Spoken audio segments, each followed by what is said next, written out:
बिहार विधानसभा चुनाव 2025 के बाद अब राज्य की राजनीति राज्यसभा की खाली होने वाली सीटों पर केंद्रित हो गई है। अप्रैल 2026 में राज्यसभा की 5 सीटें खाली होने वाली हैं और इन सीटों को लेकर राष्ट्रीय जनतांत्रिक गठबंधन यानी एनडीए ने रणनीतिक मंथन तेज कर दिया है। सत्ता पक्ष की पूरी कोशिश है कि महागठबंधन को एक भी सीट न मिले और सभी 5 सीटों पर एनडीए के उम्मीदवार विजयी हों। हाल ही में भारतीय जनता पार्टी के राष्ट्रीय कार्यकारी अध्यक्ष बने नितिन नवीन का राज्यसभा जाना लगभग तय माना जा रहा है, जबकि भोजपुरी सिनेमा के पावर स्टार पवन सिंह भी इस रेस में शामिल हैं। विधानसभा के मौजूदा अंक गणित को देखें तो एनडीए की स्थिति बेहद मजबूत है और राजनीतिक विशेषज्ञों का मानना है कि इस बार तेजस्वी यादव को राज्यसभा में करारी हार मिल सकती है, जिस तरीके से उनको विधानसभा में मिला था। और अब राज्यसभा की अगर बात करें तो बिहार से कुल 16 सीटें हैं और 9 अप्रैल 2026 को 5 सीटें खाली हो रही हैं। इनमें राष्ट्रीय जनता दल यानी आरजेडी के प्रेमचंद गुप्ता और एडी सिंह, जनता दल यूनाइटेड के हरिवंश नारायण सिंह और रामनाथ ठाकुर तथा राष्ट्रीय लोक मोर्चा यानी आरएलएम के अध्यक्ष उपेंद्र कुशवाहा के कार्यकाल अब समाप्त हो रहा है। राज्यसभा चुनाव में एक सीट जीतने के लिए कम से कम 41 विधायकों का समर्थन जरूरी होता है। 2025 विधानसभा चुनाव के परिणामों के बाद एनडीए के पास भारी बहुमत है। भाजपा ने 89 सीटें, जदयू ने 85 सीटें जीती और कुल मिलाकर देखें तो 200 से अधिक सीटों पर एनडीए ने कब्जा कर लिया। वही महागठबंधन बुरी तरह पिछड़ गया है, जिसमें आरजेडी और कांग्रेस की सीटें सिमट गई हैं। ऐसे में महागठबंधन के पास इतनी ताकत नहीं है कि वह एक भी सीट सुरक्षित कर सके। राजनीतिक जानकारों का कहना है कि यह स्थिति तेजस्वी यादव के लिए बड़ा झटका होगी, क्योंकि विधानसभा में हार के बाद राज्यसभा में उनकी पार्टी का प्रतिनिधित्व शून्य हो सकता है। एनडीए के भीतर सीट बंटवारे को लेकर चर्चाएं जोरों पर है और सूत्रों के अनुसार जदयू को 2 सीटें मिल सकती हैं, क्योंकि मुख्यमंत्री नीतीश कुमार की पार्टी गठबंधन की प्रमुख शक्ति है। भाजपा को भी 2 सीटें मिलने की संभावना है, जबकि एक सीट लोक जनशक्ति पार्टी रामविलास या अन्य सहयोगी दल को जा सकती है। हालांकि हिंदुस्तानी आवाम मोर्चा यानी सेकुलर जो है, उसके प्रमुख जीतन राम मांझी ने राज्यसभा सीट की मांग की है और एनडीए से बाहर जाने की भी धमकी दे दी है। मांझी का कहना है कि एनडीए नेतृत्व में उन्हें ऊपरी सदन का सीट का वादा किया गया था।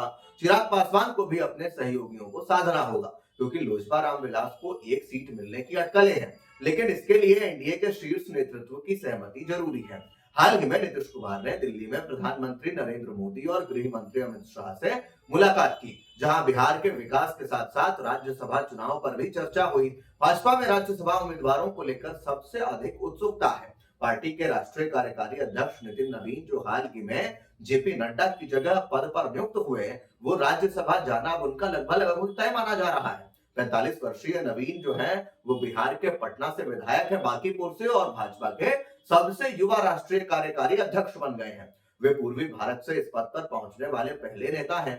सूत्रों का कहना है कि नवीन विधायक पद छोड़कर राज्यसभा जा सकते हैं, जिससे पार्टी को युवा नेतृत्व को बढ़ावा मिलेगा। इसके अलावा भाजपा एक बड़े चेहरे को दिल्ली भेजकर सामाजिक समीकरण साधने की भी योजना बना रही है। इसी क्रम में भोजपुरी सुपरस्टार पवन सिंह का नाम बड़ी चर्चा में है।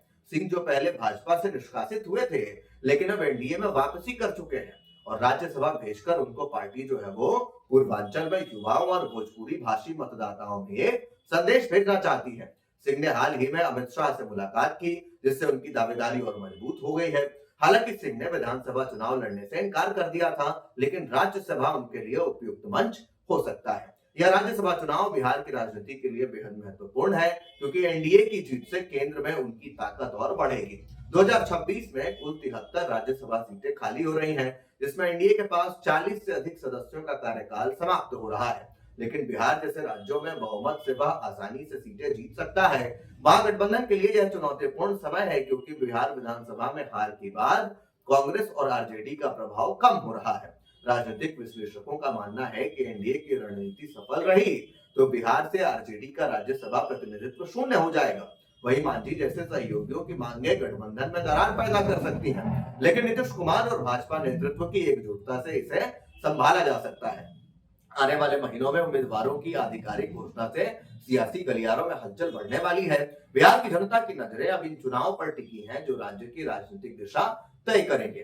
तो जब बिहार में चुनाव हुआ, उसके बाद पवन सिंह का एक बहुत बड़ा रोल सामने आया, क्योंकि काराकाट और उसके आसपास के सभी इलाकों में किस तरीके से राजपूत समुदाय ने बढ़ चढ़ करके बीजेपी को वोट किया, इसके बाद से अब लगातार संभावनाएं हैं कि पवन सिंह को राज्यसभा भेजा जाए। और ठीक यही बात मनोज तिवारी भी कह चुके हैं। मनोज तिवारी तो कहते नजर आए कि पवन जो है वो कहां विधानसभा का चुनाव लड़ना चाहता है, पवन तो राज्यसभा जाना चाहता है और पवन को राज्यसभा भेजा जाएगा। तो ऐसे में पवन सिंह का रास्ता साफ होता नजर आ रहा है। आप पवन सिंह के राज्यसभा जाने पर क्या कुछ सोचते हैं? कमेंट बॉक्स में अपनी राय लिख करके जरूर बताएं। तब तक के लिए दीजिए इजाजत।